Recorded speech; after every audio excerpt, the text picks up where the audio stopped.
Layra Belaqua, Dakota Blue Richards, is, ostensibly, an orphan living at Jordan College in the Oxford of and backup universe. In Lyra's world, every person is accompanied by a demon, a physical representation of their soul in animal form.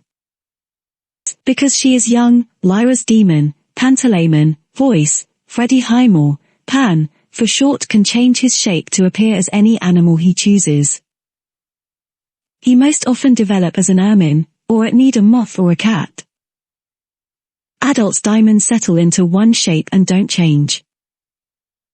Lyra overhears and consult between the master of Jordan College, Jack Shepherd, and F.I. Pavel, Simon McBurney, a representative of the powerful and sinister religious body called the Magisterium.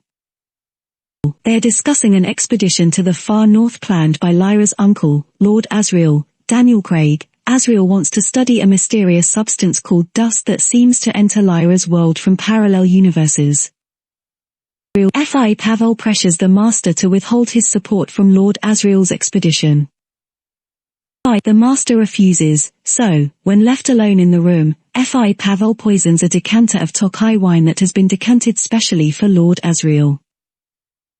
Lord Asriel soon arrives, accompanied by his demon, a snow leopard, and pours himself a glass of the poisoned Tokai, but Lyra emerges from her hiding place to stop him from drinking it. She dashes the glass to the floor where it shatters.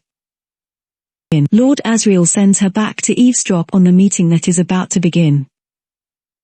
The master and fellows of Jordan College, plus F.I. Pavel, convene to hear about Lord Asriel's proposed expedition and research on dust, which they agree to fund. Asriel is sure that dust is connected with a means to get from one universe to other parallel universes. Pavel tells Asriel that talk of dust is heresy. Even before we meet Lyra, boys and girls have been disappearing, snatched off the streets. The children call the kidnappers gobblers. Lyra and her friend Roger, Ben Walker, promise one another that if either is caught, the other will come to the rescue. That night, while Lyra is at dinner being introduced to Mrs. Coulter, Nicole Kidman, Roger and another friend, Billy Costa, Charlie Rowe, are taken by the gobblers. At the dinner, Lyra is seated immediately across the table from the master when Mrs. Coulter arrives, accompanied by her demon, a golden monkey. The master and all the scholars are evidently in awe of her.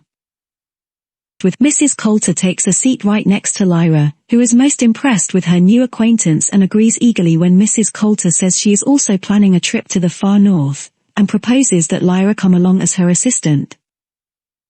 The master is evidently forced, by Mrs. Coulter's influence in high places, to agree.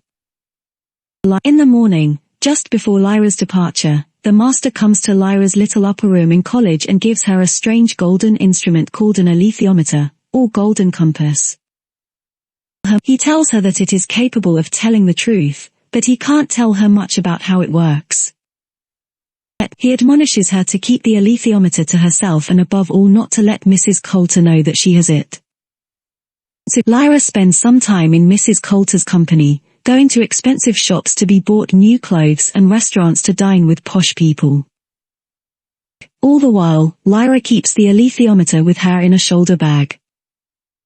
One day Mrs. Coulter orders her to stop wearing the shoulder bag, and when the girl shows reluctance Mrs. Coulter has her demon, the golden monkey, half-strangle Pantalaimon.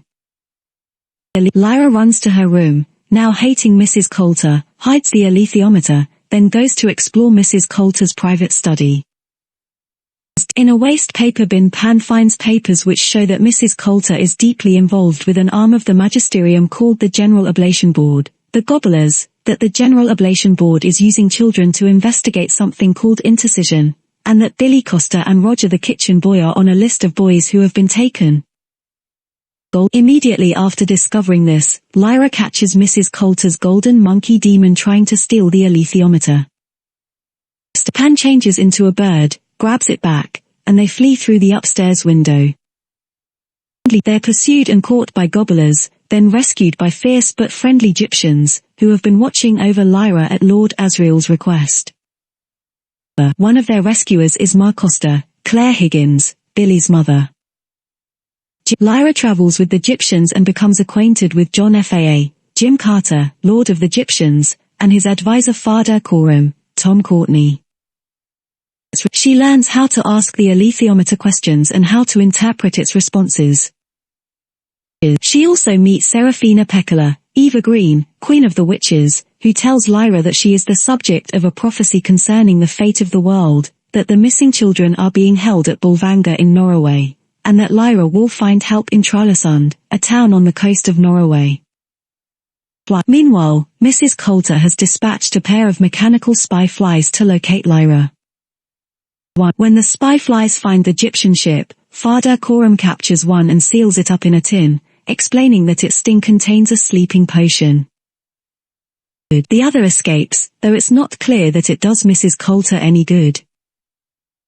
When they arrive in Trilesund, Layra meets the Texan aeronaut Lee Scoresby, Sam Elliott, who offers to help her, but first he wants to get a friend out of a jam. The friend is Eirik Bernison, voice, Ian McKellen, one of the great Panserbjørn armored ice bears of Svalbard. Eirik, exiled from his home after losing a fight, is a virtual prisoner in Trilesund. The townspeople got him drunk and stole his armor, which he cherishes the way humans cherish their diamonds.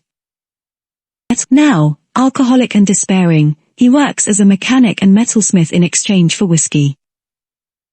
Consulting the alethiometer, Layra learns that Eirik Bernison was heir to the throne of Svalbard until he was betrayed and defeated by Ragnar, voice, Habib Nazib Nader, the current king. She also learns where the armor is hidden and tells Eirik, who promises in return to help her find the missing children. Lee Scoresby and the Egyptians dissuade the soldiers who try to stop the re-armored bear, and Layra and her allies march into the interior toward Bolvangar.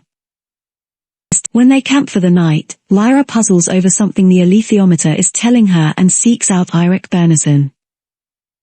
She asks him to take her to a valley nearby, where she finds Billy Costa, weak and anguished because he's been separated from his demon.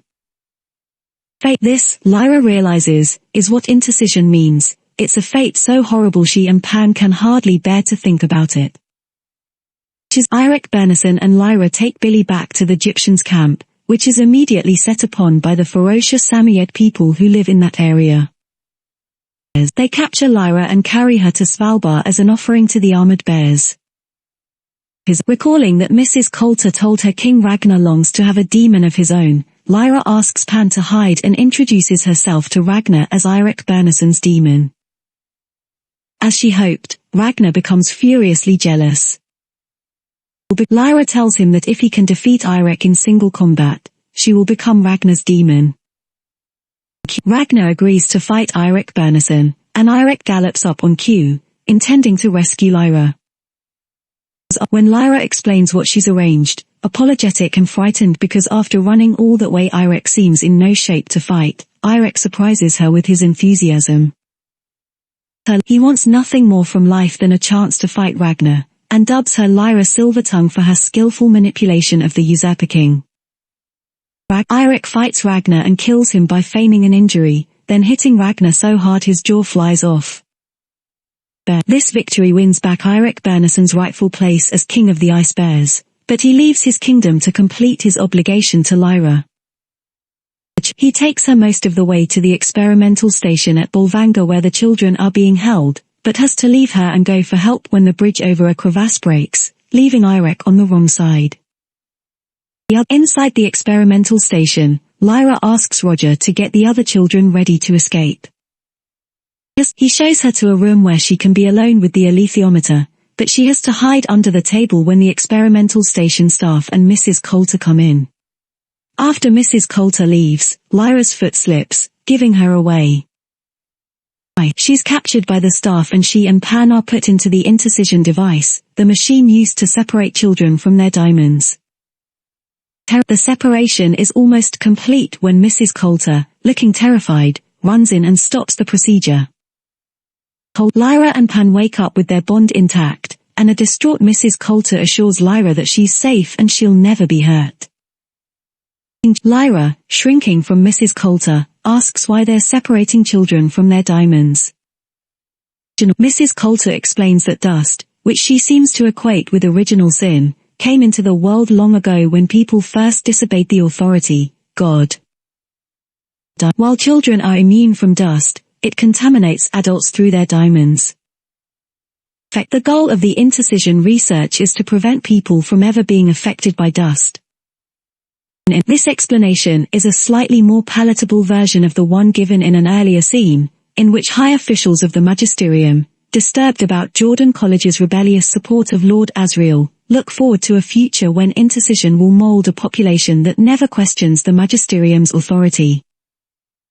Mrs. Coulter says that intercision doesn't hurt, it's just a little cut. If intercision is such a good thing, Layra counters, why did Mrs. Coulter stop the lab staff from doing it to Layra? Mrs. Coulter admits that the procedure isn't perfect yet. When she mentions taking Layra home, Layra says venomously that her home is Jordan College. Mrs. Coulter reveals that she is Lyra's mother, a relationship Layra rejects, and that Lord Asriel is her father. Layra pretends to cooperate when Mrs. Coulter asks for the alethiometer, but gives her instead the tin holding the spy fly. The fly's sting knocks out Mrs. Coulter and her demon. Layra escapes and leads the children out into the snow, pausing only to sabotage the intercision device, which explodes in a very satisfying way. But outside the experimental station, the children confront the guards, who attack them. Eirik Bernison intervenes, but is nearly overcome before the arrival, at dramatic intervals, of Lee Scoresby, the witches led by Serafina Pekkala, and the Egyptians. There's a ferocious melee. Whenever someone is killed, their demon disintegrates in a swirl of dust. Lyra's friends win the battle. As Layra sets off with Eirik Bernison and Lee Scoresby to find Lord Asriel, who has been captured by the Samoyed people. Roger insists on coming along. Meanwhile, Mrs. Coulter, having learned that Lord Asriel has bribed his captors and set up a laboratory to continue his explore on dust, sets off to stop him. In the final scene, Layra and Roger curl up with Eirik Bernison in the back of Mr. Scoresby's flying machine, heading north.